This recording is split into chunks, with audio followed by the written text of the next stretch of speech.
El dolor de la traición no siempre llega como una explosión. A veces, es un goteo lento que tarda casi 2 décadas en llenar el vaso. Durante 18 años, creí que mi mayor problema era la gélida relación con mi suegra, Beatriz. Desde el momento en que me casé con su hijo, Julián, ella dejó claro que yo no era la nuera adecuada. Yo venía de una familia de clase trabajadora, y Beatriz, una mujer que medía el valor humano en títulos de propiedad y apellidos, me veía como una mancha en su linaje perfecto. Sin embargo, cuando nació nuestro hijo, Mateo, pensé que las tensiones se disiparían. Recuerdo el día de su nacimiento como una neblina de agotamiento y alegría. Fue un parto complicado en un hospital privado que la familia de Julián insistió en pagar. Beatriz estuvo allí todo el tiempo, moviéndose por los pasillos con una autoridad que incomodaba incluso a las enfermeras. Cuando finalmente me trajeron a Mateo, sentí una conexión inmediata, pero también una extraña desconexión física. Mateo tenía el cabello oscuro y una mirada intensa, mientras que Julián y yo éramos de rasgos mucho más claros. En aquel entonces, los médicos hablaron de genética recesiva y Beatriz se apresuró a decir que se parecía a un bisabuelo lejano. Yo estaba demasiado cansada para cuestionar. Nada a Mateo creció siendo el orgullo de nuestra vida. Pero Beatriz siempre lo trató con una frialdad peculiar, una distancia que yo atribuía a su propia incapacidad de amar. Mientras tanto, ella mantenía una relación extrañamente cercana con los Miller, una familia de banqueros cuyo hijo, Leo, había nacido el mismo día y en el mismo hospital que Mateo en Beatriz.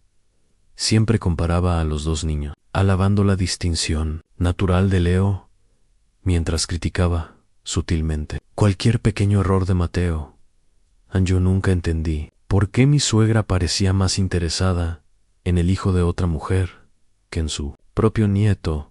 La vida siguió su curso hasta que Mateo cumplió 18 años. Para un proyecto de biología de último año, la clase decidió realizar pruebas de genealogía y ADN a través de kits comerciales. Mateo estaba emocionado. Quería saber más sobre ese supuesto antepasado lejano del que Beatriz siempre hablaba. Julián y yo reímos, pensando que solo sería una curiosidad más para comentar en la cena. Beatriz, sin embargo, reaccionó con una furia contenida que me puso los pelos de punta. Intentó prohibirle a Mateo que enviara la muestra, alegando que esas empresas robaban información genética. Su nerviosismo era tan palpable que por primera vez en años, una alarma se encendió en mi mente en semanas después. Mateo recibió la notificación en su correo electrónico mientras estábamos desayunando. Abrió el archivo con una sonrisa que se desvaneció en cuestión de segundos. El informe no mostraba rastros de nuestra ascendencia familiar. Lo más inquietante es que el sistema de coincidencias del kit arrojó un resultado que desafiaba toda lógica. Mateo no compartía ni un solo marcador genético conmigo ni con Julián. Según la ciencia, mi hijo no era mi hijo, pero el verdadero horror comenzó cuando Mateo bajó la pantalla hasta la sección de parientes cercanos. El kit mostraba una coincidencia del 99.9% de maternidad con una mujer que no era yo. El nombre que aparecía en la pantalla era el de Clara Miller, la madre de Leo, la mujer a la que mi suegra siempre había venerado. Mi corazón se detuvo mientras miraba a Mateo, dándome cuenta de que el niño que había criado no era el que yo había parido, y que la mujer que estaba sentada a nuestro lado esa mañana sabía exactamente por qué en Cliffhanger, justo cuando el silencio se volvía insoportable. Beatriz cerró su portátil con un golpe seco, se levantó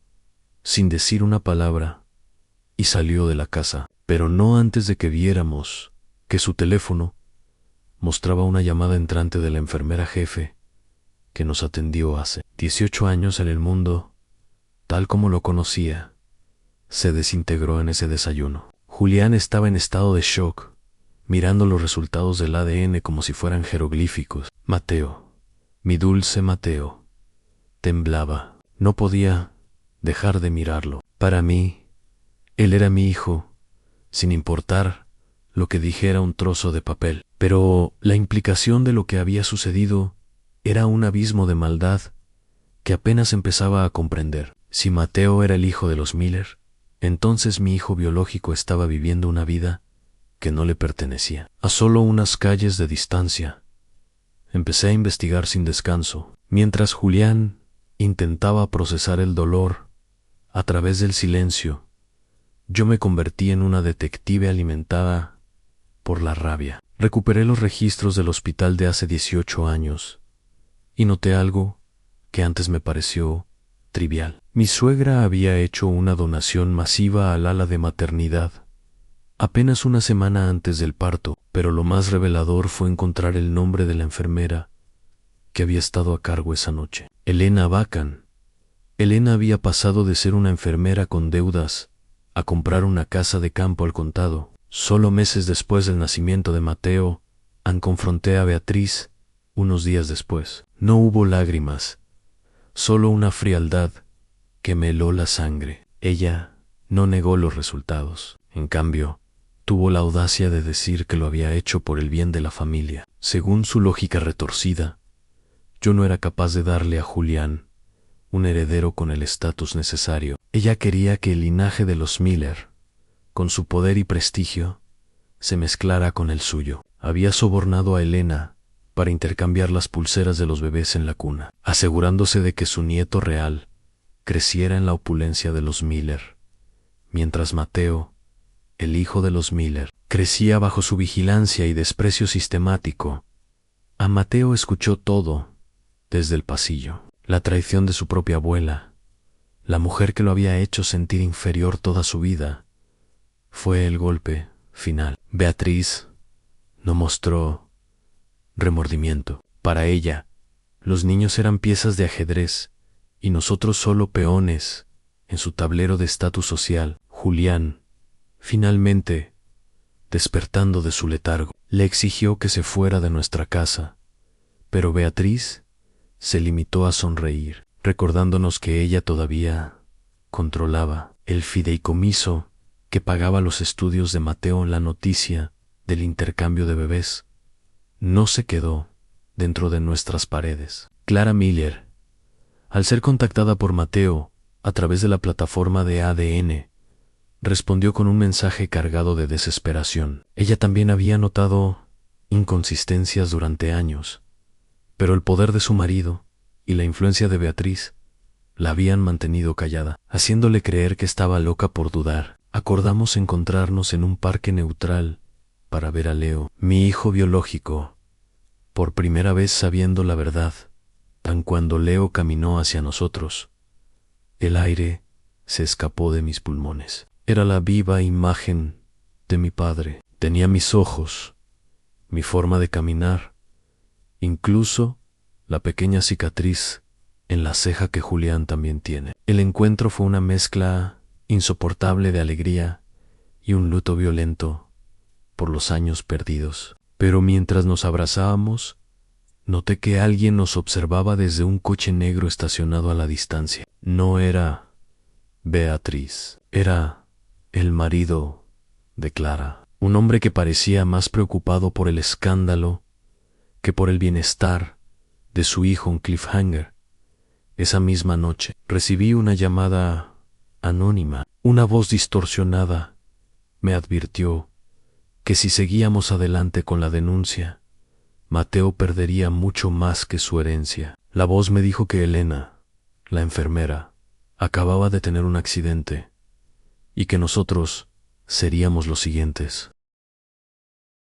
La amenaza no nos detuvo, nos dio una dirección. El accidente de Elena Baca no fue más que un intento desesperado de silenciar a la única testigo física del intercambio. Sin embargo, lo que Beatriz y el señor Miller no sabían era que Elena, precavida por naturaleza, había guardado una póliza de seguro de vida muy diferente, un diario detallado y grabaciones de las reuniones, donde se pactó el intercambio de los bebés a Mateo y Leo. Unidos por una tragedia que nadie más podía entender, decidieron tomar las riendas de su propio destino. se negaron a ser las víctimas de una guerra de clases. Leo, que había crecido rodeado de lujos, pero sin afecto real, encontró en nuestra casa la calidez que siempre le había faltado. Mateo, por su parte, demostró una madurez asombrosa al perdonarnos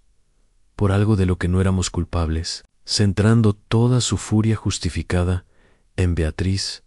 Contratamos a un abogado penalista y a un investigador privado. Descubrimos que la conspiración era mucho más profunda de lo que imaginábamos. El señor Miller había estado involucrado desde el principio. Su empresa estaba en problemas financieros y necesitaba el apoyo de la familia de Julián. El intercambio no fue solo un capricho de Beatriz por la pureza del linaje, sino un contrato empresarial sellado con la vida de dos recién nacidos. El dinero de la donación de Beatriz al hospital no fue a parar a la medicina, sino a las cuentas personales del director del centro y de Elena Beatriz. Al verse acorralada, intentó una última jugada maestra. Convocó a una rueda de prensa para anunciar una donación histórica a la ciudad, intentando comprar el favor de la opinión pública antes de que la bomba estallara. Pensó que su estatus la haría intocable, que nadie creería a una nuera despechada y a un kit de ADN de Internet. Se presentó en el podio con su mejor abrigo de piel, luciendo la imagen de la filántropa perfecta, mientras Julián y yo permanecíamos en la parte trasera de la sala, sosteniendo las pruebas que destruirían su mundo. En medio de su discurso, Mateo caminó hacia el frente. No gritó, no lloró, simplemente conectó su teléfono al sistema de audio de la sala y reprodujo una grabación que el investigador había recuperado de la caja de seguridad de Elena Nella. Se escuchaba claramente la voz de Beatriz negociando el precio de un bebé y riéndose de cómo yo nunca me daría cuenta porque las mujeres, como ella, son demasiado estúpidas para ver más allá de sus sentimientos. El silencio que siguió fue sepulcral, roto solo por el clic de las cámaras de los periodistas que Beatriz misma había invitado. El rostro de mi suegra pasó del triunfo a un gris cenizo. Miró al señor Miller, buscando apoyo, pero él ya estaba siendo escoltado por la puerta trasera por hombres de traje oscuro. La justicia, aunque lenta, había llegado finalmente a la puerta de la mansión en Cliffhanger, mientras la policía entraba en la sala para detener a Beatriz frente a todos los medios. Ella me miró fijamente y susurró algo que me heló la sangre. ¿Crees que has ganado? Pero todavía no has encontrado la razón por la que el hospital aceptó el trato tan fácilmente. Hay otro secreto en esas cunas. Las palabras finales de Beatriz en la rueda de prensa fueron su último intento de sembrar el caos, un veneno final destinado a hacerme dudar incluso en el momento de mi victoria. Pero su poder se había evaporado junto con su reputación. La investigación policial, ahora bajo el escrutinio de todo el país y con el apoyo de agentes federales, reveló que el hospital privado no solo había servido a los caprichos de Beatriz. El centro había sido durante décadas un mercado negro para la élite, donde los registros se alteraban según el saldo bancario de los padres. El director del hospital fue arrestado en su yate mientras intentaba huir. While ed Officio, una vez símbolo de exclusividad, fue clausurado y precintado, convirtiéndose en un monumento silencioso al egoísmo y la corrupción. El juicio que siguió fue un espectáculo mediático que paralizó a la ciudad. Pero Julián y yo tomamos una decisión radical. Nos mantuvimos alejados de las cámaras. No queríamos que el dolor de Mateo y Leo fuera el entretenimiento de la tarde. En la sala del tribunal, Beatriz intentó mantener su máscara de arrogancia, pero se desmoronó cuando vio entrar a Mateo y a Leo caminando juntos, hombro con hombro. Fue condenada a 20 años de prisión por secuestro, conspiración y soborno masivo. El señor Miller, por su parte, recibió 15 años por fraude y complicidad. Ver a Beatriz cambiar sus perlas de Cartier y su seda italiana por un uniforme de prisión, áspero y naranja, fue un momento de justicia poética, una humillación que le dolió más que la pérdida de su libertad. Sin embargo, el verdadero cierre no ocurrió en una corte, sino dentro de las paredes de nuestra casa, donde el silencio del trauma tuvo que ser reemplazado por la sinfonía del aprendizaje. Tuvimos que aprender a ser una familia de una manera que ningún manual de psicología podría explicar. Leo se mudó con nosotros de inmediato, dejando atrás la mansión de los Miller, que ahora estaba siendo liquidada por el Estado para pagar las multas millonarias y las reparaciones a las víctimas del hospital. Los primeros meses fueron una danza delicada de emociones. Leo no sabía cómo recibir afecto sin que hubiera una condición de por medio. Se sorprendía cuando yo le preparaba su comida favorita, simplemente porque era martes San Mateo, y Leo desarrollaron un vínculo de hermandad que desafiaba cualquier lógica biológica. No compartían el ADN,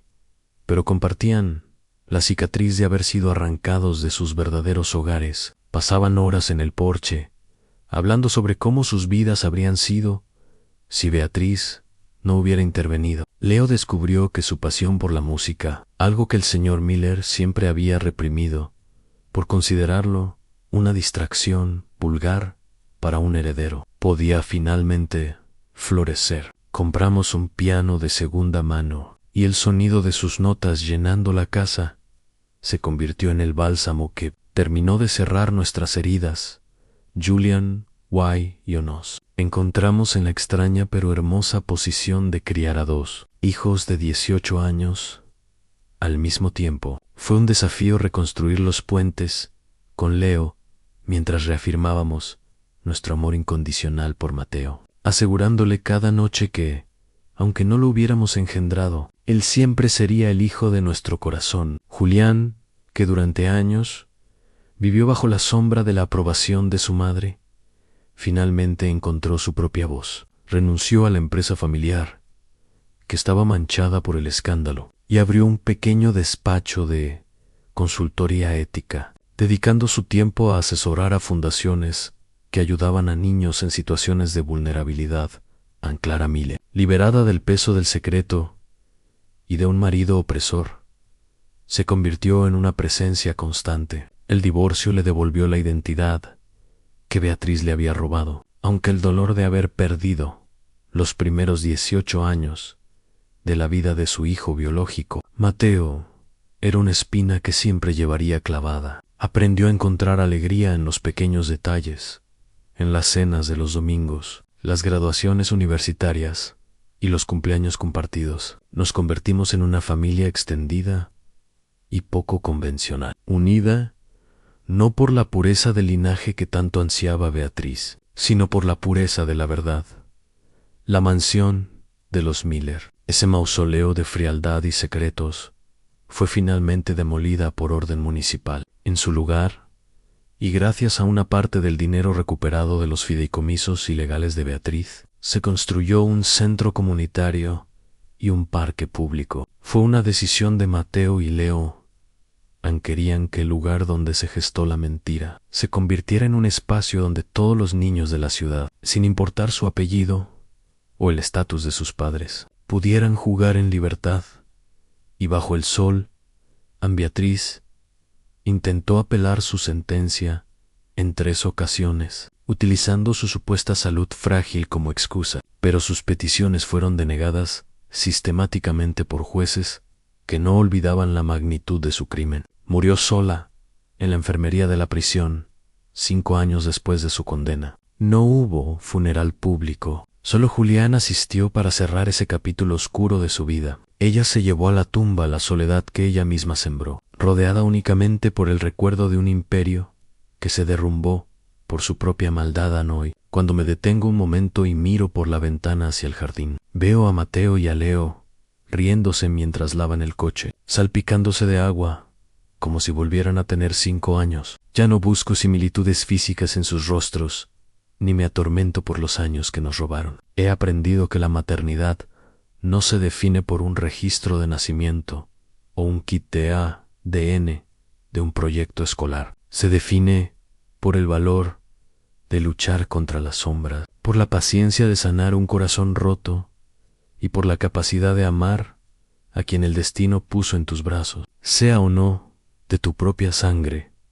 El pequeño kit de genealogía que Mateo trajo a casa aquel lunes por la mañana no solo destruyó una mentira, nos dio la libertad. Nos enseñó que el amor real no necesita certificados y que la justicia emocional es la fuerza más poderosa del universo. Mi suegra pensó que podía comprar el destino por oro al fino. Fue la verdad la que nos hizo ricos.